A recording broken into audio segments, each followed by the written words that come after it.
स्वागत है। चलिए अब थोड़ा सा इस बाज़ार को फंड मैनेजर्स के पर्सपेक्टिव से समझते हैं और इस वोलेटिलिटी के बीच में और दो तीन अगर आप बड़े इवेंट्स को देखें जो पीछे गुजर गए सितंबर में, यूएस में रेट कट, भारत में आरबीआई का स्टांस में चेंज और kick start of this earning season और जियोपॉलिटिकल टेंशंस, क्रूड का 74 की ट्रैजेक्टरी में स्टेबल होना। अनुराग जी, मैं ये सारे के सारे आई थिंक वेरिएबल्स आपसे बातचीत करने से पहले काउंट करा रहा था, क्योंकि हमने क्या क्या नहीं देख लिया। वर्ल्ड वाइड एक रेट कट की प्रोसेस शुरू हो गई, हमारे यहाँ स्टांस में परिवर्तन, सब कुछ देखते हुए बाजार ने एक आई थिंक बहुत ही टर्बुलेंस वाला फेज देखा है बीते 10 दिन में। बट 25,000 के आसपास निफ्टी स्टेबल होता हुआ, Nifty bank closer to I think 52,000। अभी यहाँ से रिस्क रिवॉर्ड रेशो लग कैसा रहा है आपको मार्केट में? नमस्कार वीरू जी। यहाँ से रिस्क रिवॉर्ड रेशो जैसे मैंने पिछले बार भी आपसे बात हुई थी कि हमें लगता है कि वो एक चीज़ बहुत क्लियर है कि ओवरऑल ब्रॉडर मार्केट्स जो हैं वो एक्सपेंसिव हैं। अगर आप ग्रोथ शेयरों में भी देखिए जिनमें बहुत अच्छी ग्रोथ आ रही है, चाहे वो अ, ये एएमसी शेयर्स हैं या वो फार्मास्यूटिकल्स के शेयर्स हैं या फिर पहले पब्लिक सेक्टर एंटरप्राइजेज़ थे, वैल्यूएशंस इस लेवल पे पहुँच गई हैं, जो हमें लगता है कि बहुत लंबे टाइम तक सस्टेनेबल नहीं है। But it is a liquidity driven rally और लिक्विडिटी इंडियन मार्केट्स में इतनी ज़्यादा है कि ये मार्केट को टूटने दे नहीं रहे और वैल्यूएशंस इतनी ज़्यादा है कि मार्केट को बहुत ज़्यादा चढ़ने दे नहीं रहे। तो जैसे आप अभी शो से पहले बोल रहे थे, कुछ स्टॉक्स, कुछ लार्ज कैप स्टॉक्स बहुत अच्छी वैल्यूएशंस पे अवेलेबल हैं, कुछ उनमें से 200 डे मूविंग एवरेजेस पे अवेलेबल हैं। तो लार्ज कैप्स जो हमारा लार्ज कैप सेक्टर है, उसमें हमें लगता है फिर भी रिस्क रिवॉर्ड रेशियो आज भी फेवरेबल है। बट जो हम बोल सकते हैं ट्रेंड में स्टॉक्स हैं, जिनके बारे में, जिनकी ग्रोथ के बारे में बहुत देखा जा रहा है, उनके साथ-साथ मुझे लगता है कहीं हमें उनकी वैल्यूएशंस पे भी ध्यान देना चाहिए, क्योंकि जब एक बुल रन अपनी लास्ट लेग में होता है, उस टाइम पे किसी भी वैल्यूएशन को ग्रोथ से जस्टिफाई करा जाता है और मुझे लगता है वो सेम केस अब यहाँ पे हो रहा है और कहीं न कहीं हमारे जो इन्वेस्टर्स हैं, उनको भी ये देखना चाहिए कि मार्केट में जो पिछले 1 साल में हुआ है, उसको अगले 1 साल में आना या रिपीट होना बहुत-बहुत मुश्किल है और कहीं न कहीं हम सबको अपनी जो एक्सपेक्टेशंस हैं बाज़ारों से, वो कहीं न कहीं थोड़ी टोन डाउन करनी पड़ेंगी।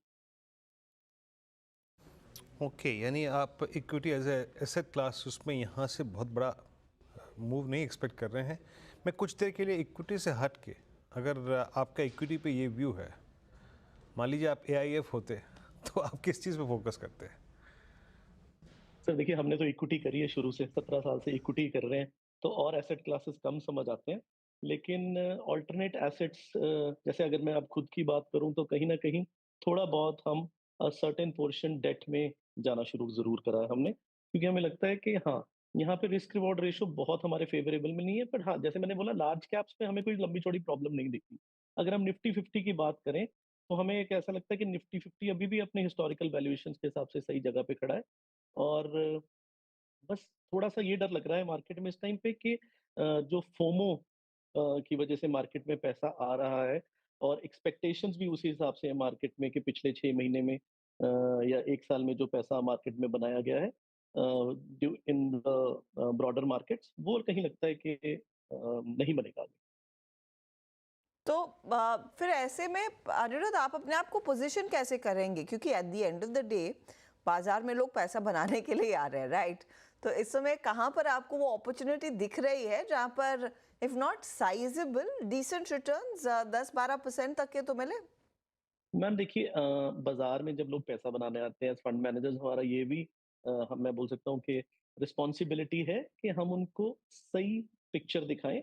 मार्केट एक हमेशा इंडियन मार्केट्स अगर हम हिस्टोरिकली पिछले 30-35 साल देखें, 2 से 3 साल, 4 साल के साइकिल्स में इंडियन मार्केट्स घूमते हैं और वैल्यूएशंस बहुत अट्रैक्टिव से बहुत महँगे में चले जाते हैं। मैं ये नहीं कह रहा हूँ कि यहाँ पे अनसस्टेनेबल है वैल्यूएशंस बट हाँ, एक्सपेक्टेशन अगली अगर हम 1 साल की करें, तो हमें बीच में कहीं न कहीं एक मेजर करेक्शन मार्केट में देखनी पड़ सकती है। तो क्या कहते हैं वो पहले ही ब्रेस फॉर इम्पैक्ट की सीट बेल्ट बाँध के चलिए। वो चीज़ एक रियलिटी है, मार्केट्स इक्विटी मार्केट्स आपको रिवॉर्ड भी तभी करती हैं क्योंकि आप में वो करेक्शंस देखने का दमखम रहता है एंड ये मुझे लगता है कि आगे भी कहीं न कहीं होगा।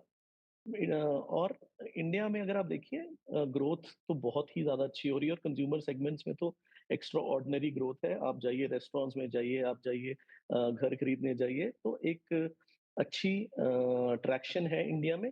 बट हाँ, कुछ जगह हम ये देख रहे हैं, जैसे ऑटो सेक्टर देखिए तो आपको दिखेगा कि अनसोल्ड इन्वेंट्री हाईएस्ट है। कहीं न कहीं अब यूएस रेट कट के बाद जो इनके इनपुट प्राइसेज़ हैं, उन पे भी प्रेशर आना शुरू होगा, जैसे-जैसे हम मेटल्स के प्राइसेज़ बढ़ते हुए देखेंगे। तो हाँ, कुछ सेक्टर्स हमें ऐसा लगता है कि ग्रोथ एंड जो प्राइस है, वैल्यूएशन है, के हिसाब से अनसस्टेनेबल लेवल्स पे। बट हाँ, इंडियन कंज्यूमर के कुछ सेक्टर जैसे रियल एस्टेट है, हमें लगता है कि ठीक रहेगा आने वाले टाइम में। या फिर हमें लगता है जो कंज्यूमर नेम्स हैं, उनमें एक रिवाइवल इंडिया में ज़रूर देखने को मिलेगा अगले 1 साल में। तो हाँ, पॉकेट्स हैं from time to time, but overall थोड़ा-सा कॉशियस रहने की ज़रूरत है, बिकॉज़ मार्केट में वैल्यूएशन से ज़्यादा expectations I believe are not right. लेकिन कंज्यूमर इसको और ब्रेक डाउन मैं करना चाहूंगी। कंज्यूमर नेम्स में भी अपॉर्चुनिटीज गलोर है, बहुत सारी हैं। तो कंज्यूमर में आप वो प्योर प्ले एफएमसीजी कंपनियों पर फोकस कर रहे हैं, आपको ट्रेंड जैसे स्टॉक्स पसंद है, या फिर दूसरी कंजम्पशन थीम पसंद है? जैसे आपने होटल्स रेस्टोरेंट की बात की, would you bank on Indian hotels? आपके ट्रैवल एंड टूरिज्म, किस तरह के स्टॉक्स आपके पोर्टफोलियो में इस समय है, अगर उसका एक अंदाजा दे सके? तो इस समय हमारे पास एफएमसीजी पे बहुत ज़्यादा फोकस है। उसका 2 कारण हैं कि अगर मार्केट में कोई करेक्शन आती है, तो एफएमसीजी स्टॉक्स आपको एक शील्ड प्रोवाइड करते हैं, बिकॉज़ वैल्यू और ग्रोथ से जो पैसा है, वो क्वालिटी की तरफ जाना शुरू हो जाता है। ट्रेंड जैसे स्टॉक्स की जैसे आपने बात करी, they are extraordinary companies that are being built in, but साथ ही साथ the most topped stocks of the town and valuation discomfort थोड़ा-सा आना शुरू हो गया है। अब हमें ऐसा लगता है कि थोड़ा-सा वैल्यूएशन डिस्कम्फर्ट है। अगर आप लॉन्ग रन देख रहे हैं, 3 साल का व्यू रखते हैं और बीच में आपको 20, 25, 30% की करेक्शन कुछ नहीं कहती, तो वंडरफुल स्टॉक्स हैं। डिस्क्लेमर कि हमारे पास इस टाइम पे ट्रेंड नहीं है एंड हो सकता है आने वाले कुछ टाइम में हम इसको खरीदें। अगर हम और कंपनीज़ की बात करें, कंज्यूमर कंपनीज़ में आप देखेंगे 200, 300 मल्टीपल पे भी कंपनीज़ ट्रेड कर रही हैं। तो कहीं न कहीं थोड़ा-सा ये डर लगता है कि ये वैल्यूएशंस सस्टेन करेंगी या नहीं, क्योंकि हमने अपने करियर में ये वैल्यूएशंस कम देखी हैं। तो इसलिए हम थोड़ा-सा कॉशियस हैं जो ग्रोथ स्टॉक्स हैं उनको लेके यहाँ से। और हमारा बिज़नेस मॉडल ऐसा भी है मैम कि हमें लगता है कि 2 से 3 साल में जो पैसे कमाए हैं और इतनी अच्छी 40% प्लस की कैगर जो आई है, उसको प्रिज़र्व करना भी इक्वली इम्पोर्टेंट है। तो अभी हमारा focus more on defensive side है। ओके, चलिए एक अब आते हैं एक दो स्पेस और। अच्छा, बैंकों को लेकर एक डेडिकेटेड डिस्कशन ना हो तो अनिरुद्ध जी थोड़ा सा बेमानी रहेगी। अभी मैं जैसे आपके आने से पहले बात कर रहा था, Axis bank at 200-day exponential moving average, बड़ी under performance. HDFC bank closer to its high, ICICI bank closer to its high, SBI में एक मूव अच्छा आ रहा था, कोटक में वोलेटिलिटी है, लेकिन हमने देखा कुछ ऐसे बैंक्स को डोमिनेट करते हुए जिनका गोल्ड लोन एक्सपोजर ज़्यादा स्ट्रॉन्ग था, फॉर इंस्टेंस फेडरल बैंक। आप अगर आपका पिकिंग ऑर्डर है बैंक्स में कुछ भी इक्का दुक्का भी, तो वो क्या है इस वक्त? मुझे सर जो ये बैंक्स 200 डे मूविंग एवरेज के पास मिल रहे हैं, जिनमें वैल्यूएशन कंफर्ट है, मुझे ये बैंक्स इस टाइम पे दूसरी चीज़ों से बेटर लग रहे हैं, because I am planning my portfolio for the next 1 year. तो ये जो गोल्ड लोन है और ये एकदम जो शूट्स हैं जो मार्केट में हमें देखने को मिल रहे हैं कुछ फाइनेंशियल्स एंड बैंकिंग नेम्स में, मुझे ये लगता है उससे ज़्यादा हमें लॉन्ग टर्म क्वालिटी पे फोकस करना चाहिए, क्योंकि ये स्तंभ हैं इंडियन इकोनॉमी के और पिछले 1 डेढ़ साल से अंडर परफॉर्मेंस आई है।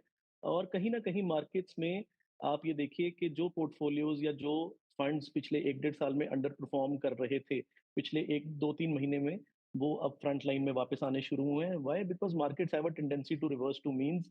और ये बहुत ही बेहतरीन कंपनीज़ हैं जिनकी आपने बात करी पहले। तो कहीं न कहीं इनकी जो प्रॉब्लम्स हैं डिपॉज़िट ग्रोथ की, वो धीरे-धीरे देखिए एक नेचुरल वे से सॉल्व होंगी और इंडिया जैसी इकोनॉमी में पॉसिबल नहीं है कि नेचुरल वे से सॉल्व ना हो। तो हमें कहीं न कहीं लगता है कि इनमें वापस ट्रैक्शन आएगी। थोड़ा टाइम लग सकता है, बट हाँ, इस टाइम पे अगर मुझे प्रिजर्वेशन ऑफ कैपिटल की तरफ ध्यान देना हो और अच्छी कंपनीज़ में देना हो और मैं अगर ग्रोथ पे ज़्यादा फोकस नहीं करना चाहता हूँ, तो मैं इन बैंक्स पे फोकस कर सकता हूँ। अच्छा, आज जब हम बातचीत कर रहे हैं, एक स्पेस जिसमें 3 महीने से कूलिंग ऑफ चल रही थी अनिरुद्ध जी, डिफेंस स्पेस, HAL, BEL और वो कंपनियां जो कि कैश में भी हैं, परसिस्ट करती हैं।